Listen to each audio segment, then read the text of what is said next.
जनाब नूह साहिब शरीयत पैगंबर हैं। जनाब नूह से शरीयत की इब्तिदा हुई, 2500 साल की हयात मिली और इस 2500 साल की ज़िंदगी में 950 साल उन्होंने तबलीग की। जैसे मुरसल आज़म की हयात 63 साल की, तबलीग 23 साल की। नूह की हयात 2500 साल, तबलीग 950 साल की। जनाब नूह ने बारगाह अहदियत में बद्दुआ की। नूह बहुत साबिर नबी थे।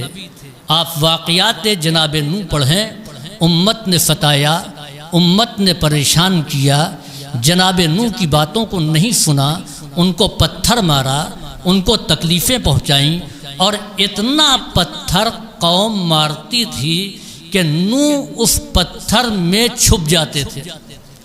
ये हौसला है अंबियाए किराम का कि वो दीन हक की राह में दादो तहसीन के तालिब नहीं होते थे। दादो तहसीन के बदले में पत्थर बरसाया जाता था। अजीज़ों, वो शरीयत का पैगाम पहुंचाते थे। उनका काम लोगों की खुशनुदी हासिल करना नहीं था, शरीयत का पैगाम पहुंचाना था। मजलिस पढ़ने वाला भी जिम्मेदार है, मजलिस सुनने वाला भी जिम्मेदार है और मजलिस करने वाला भी जिम्मेदार है। मजलिस पढ़ने वाला जिम्मेदार इस उन्वान से है कि इससे पूछा जाएगा कि जब मिंबर के ज़रिए हमने तुमको इज्जत दी है तो तुमने शरीयत का पैगाम पहुंचाया है या इसको अपनी शोहरत का ज़रिया बनाया है। और इसी तरीके से बानियाने मजलिस से पूछा जाएगा कि तुम मिंबर पर मजमे के लिए जाकिर को लेकर के आए हो या दीन के पैगाम को पहुंचाने के लिए लेकर के आए हो। दबंग लहजे में जाहिलाना अंदाज से अपनी फिक्र को मुसल्लत करने वाले जाकिरीन ने कहाँ तक पहुँचा दिया। तकलीद मशकूक हो गई है, लोग अमल से दूर होते जा रहे हैं और फिर न मालूम क्या क्या नज़रियात पैदा हो रहे हैं।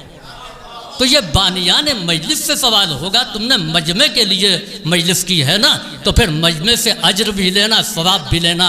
मेरे पैगाम को पहुंचाने के लिए अगर तुमने फर्श अज़ा को बिछाया है तो ऐसे जिम्मेदार को बुलाओ कि जो शरीयत का पैगाम पहुंचाए और जरी भी हो। वरना मिंबर पर आकर के इमाम ज़ैनुल आबिदीन ने उसूल मिंबर बताया।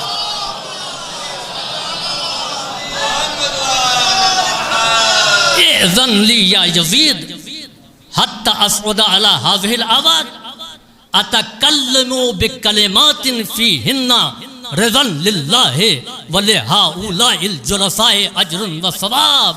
ए यज़ीद, इजाज़त है मैं मिंबर पर जाऊं और मैं वो बातें मिंबर से बयान करूंगा जिससे मजमा नहीं खुश होगा।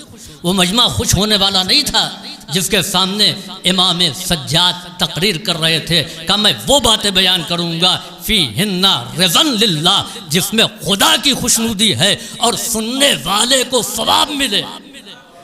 वो बयान करूंगा जो किरदार साज हो। तो बानियाने मजलिस से भी पूछा जाएगा कि तुमने मजमे के लिए मजलिस की थी, वाहवाही के लिए, क्या उम्दा आपकी मजलिस हो गई। और फिर सुनने वाले से पूछा जाएगा कि तुम अपने मज़े के लिए आए थे या शरीयत को समझने के लिए आए थे।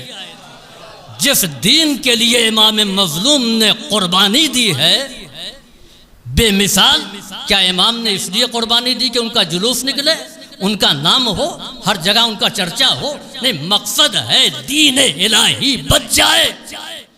अगर वो दीन हमारे किरदार में नहीं है, अगर वो दीन हमारे घर में नहीं पाया जाता है तो सिर्फ हमने इमाम का नाम लिया है, करबला से दर्स नहीं हासिल किया है। जनाब नूह तकरीर कर रहे हैं, सुन्ना कुजा, पत्थर मारे जा रहे हैं और वो बयान हक कर रहे हैं। मजमे से खाइफ नहीं हुए। हमारा मिजाज ये, अगर वाह वाह ना हो तो दम निकल जाता है कि वाह वाह नहीं।